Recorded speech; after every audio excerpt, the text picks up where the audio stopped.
I also videoed some starts. I'm well aware that thoracic spine needs a bit of work. That is far too much laptop and movies. That's just me admitting a little bit of middle-aged laziness. Nothing that can't be corrected over time with some scapular work, some upper body work, that kind of stuff. So let's look at what we've got here on the block start. So as mentioned, the posture is not ideal. So ideally, you can actually see that from a back injury I had many years ago, I actually flex from T-spine rather than lumbar. I would imagine that's just going to be a load of stretching. So let's see what we got. I was very pleased with the angle that I achieved because I specifically focused on nailing down the arms. The arms weren't really happening for me. I had a good blast out of the blocks, but the arms weren't really doing much. And what we've got here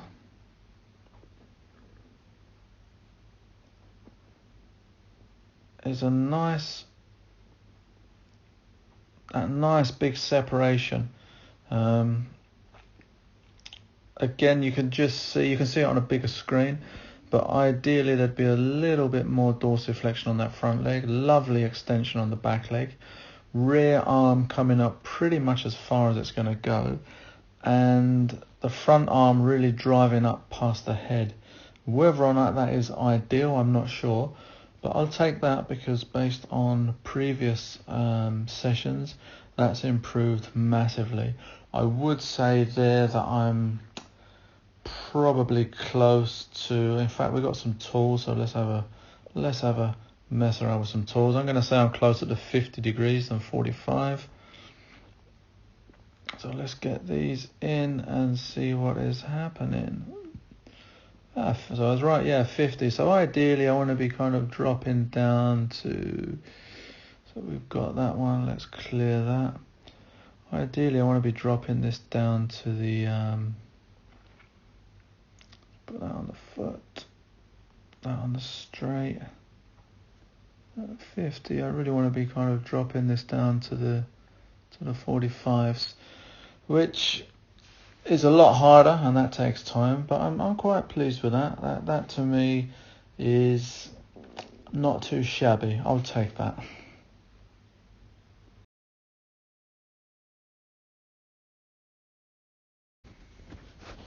So a great session at the track earlier today, and I actually got to do some video analysis, which I think is very important because it's essential to know what's going on. Also what's happening in slow motion, because the very definition of sprinting means that it's as fast as possible, and therefore it can be quite difficult to actually see what's happening. So let me just run this through and then we'll do some critique.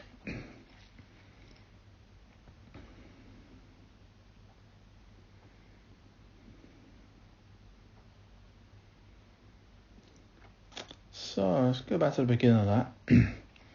Now, as a global thing, I'm actually very pleased with this, and I'll tell you why.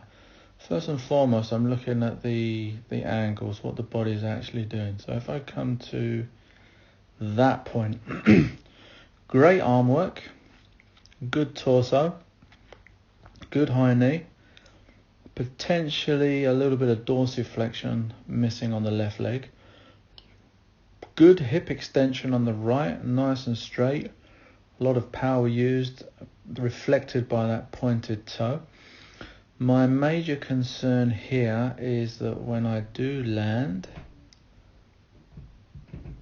you're looking at probably a foot's length ahead of the body instead of directly under. But that's okay, I'm a beginner and that's how you make progress. Also, I got to look at contact times. Now, there's some good and bad news there. So what do I mean by that? Well, let's just look at these numbers.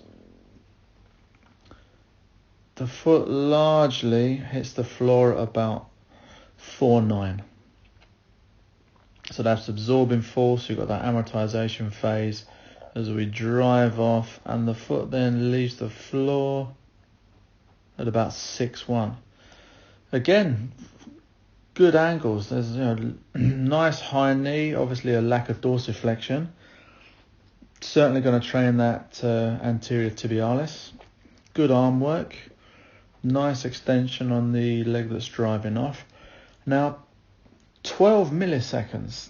I was very shocked by this. Good and bad. And what I mean by that, good, it's an exceptional ground contact time. You're looking at probably a national level sprinter, considering that the elites are 9 to 10, and there's me coming in at 12, which means that I'm actually not going to make a huge amount of progress on my ground contact, reactive strength index, that kind of thing. I already turned up with a pretty good engine regarding strength and the ability to recruit that in terms of explosive power. Let's say it's 13 milliseconds for argument's sake. 45 foot contacts on 100 meters, bring 13 down to 11, which is doable. Takes 0.9 seconds, almost a second off your 100. 12.6 becomes 11.7. I don't see 12 becoming 10 for a long time, if ever. That's just me being realistic. So what that does tell me is, rather than really smashing out the strength and conditioning and the plyometrics, I've probably already got 70% of that bagged. And I think that most of my progress is going to come from the technical side of good start, good angles, good foot contact, just basically drilling, as I did with martial arts many years ago.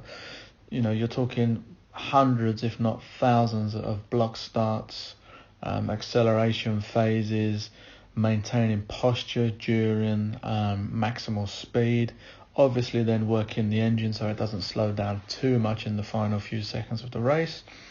But just to roll that once more in slow motion, I'm very pleased with that as a 44-year-old novice sprinter with a 12 milliseconds. I mean, let's just double check this. So the foot literally hits at around 49. However, if you look at the top of the shoe, it seems to hit fully at around 50 rather than 49. So it hits at 49, and literally we are gone. We're airborne at 61, so it may be 49 to 60, which is 11. I'd like to get that lab tested on a jump mat or a force mat, but 12 milliseconds for a 44-year-old new sprinter shows me that the engine is still in pretty good condition. So those years and years of taekwondo and Olympic lifting certainly have paid off. So I can't really grumble with that. That's apart from the dorsiflexion on the front leg, that foot being a little bit higher relative to shin, which would then have a more positive impact on foot placement. So ideally my foot wants to be where that 49 is rather than in front of it. That would be ideal. You can draw on it, but I'm not going to get busy with that because I'm on a phone and it's better on a tablet. So, second video, a technical analysis side on, looking at foot contact, looking at hip position, ground contact of the foot, the recovery heel, arms.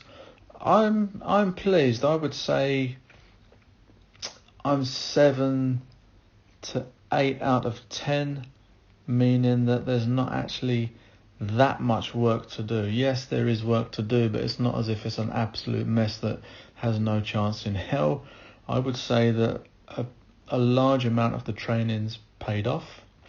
It's certainly coming together more so than it was, and I'm pleased. I can't wait to test my time, probably in January, where I'd like to be low 12s. Take care. Thanks for your time. So for those of you not sure what that 49 business was about, here it is, and the app is Huddle Technique.